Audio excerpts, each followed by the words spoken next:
Baik, Assalamualaikum warahmatullahi wabarakatuh.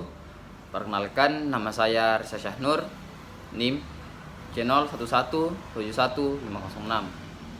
Baik, sekarang saya akan melakukan klinik skill lab, yaitu bantuan dasar hidup atau basic life support yang akan saya peragakan pada klinik.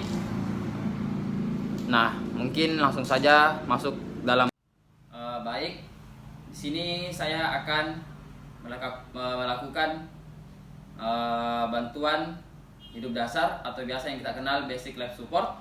Nah, dimana misalnya kita dalam keadaan sebagai dokter dan menemukan keadaan seperti ini. Jadi pertama-tama yang akan kita lakukan di sini adalah menemukan pasien yang tidak sadarkan diri. Pertama kita siapkan adalah kita melihat keadaan sekitar, lingkungan sekitar, dan kita melihat apakah pasien dalam tempat aman, dan apabila tidak dalam tempat aman, kita memindahkan pasien ke tempat aman agar lebih mudah melakukan pertolongan kepada pasien.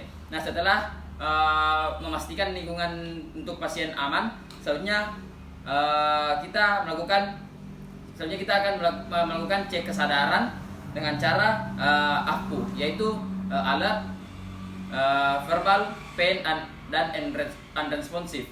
Nah, dimana dengan cara kita menepuk pundaknya bapak dan memanggil namanya.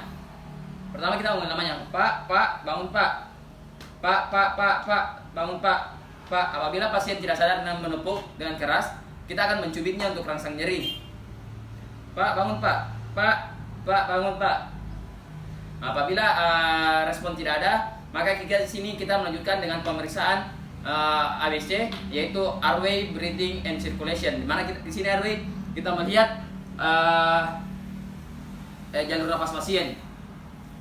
Nah, setelah kita melakukan airway untuk memastikan jalur nafas pasien, dan kita melakukan look, listen, and feel. Nah, setelah melakukan look, listen, and feel, selanjutnya kita akan melakukan peraban nadi, yaitu arteri karotid selama 10 detik.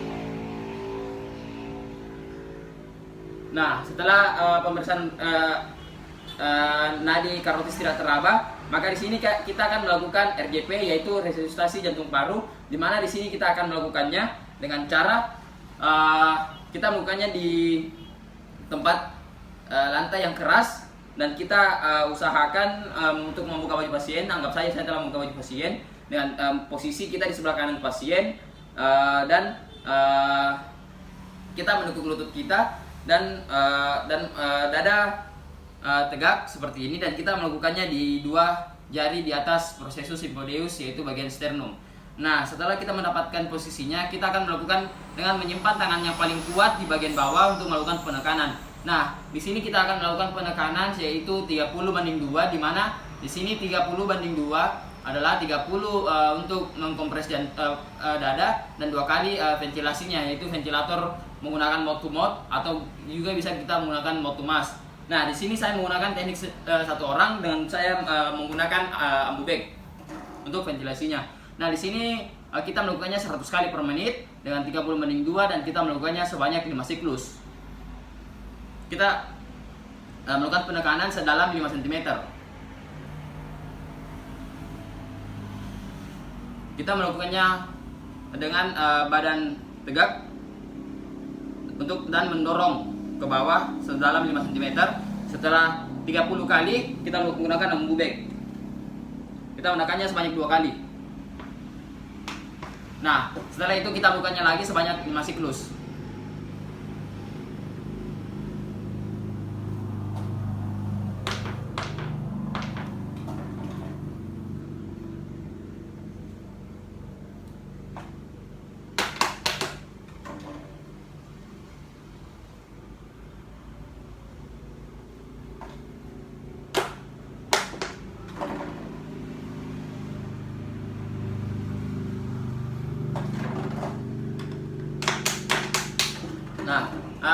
Nah, tadi saya telah melakukan resusitasi jantung paru sebanyak 5 siklus, dan kita akan di sini menggunakannya selama waktu 2 menit.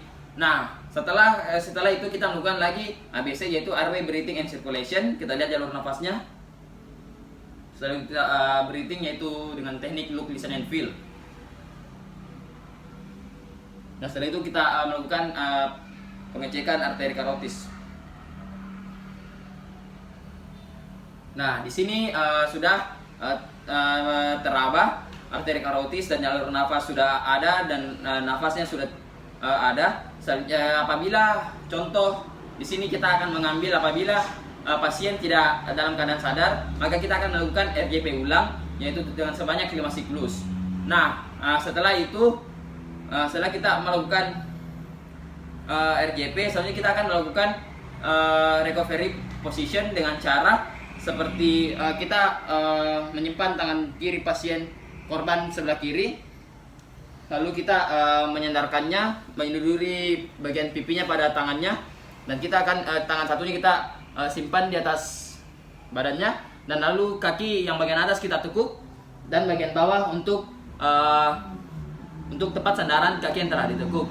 Nah setelah kita melakukan posisi seperti ini, selanjutnya kita akan menunggu pertolongan lebih lanjut, yaitu seperti tenaga kesehatan atau ambulans untuk melakukan tindakan yang lebih optimal untuk menyelamatkan korban.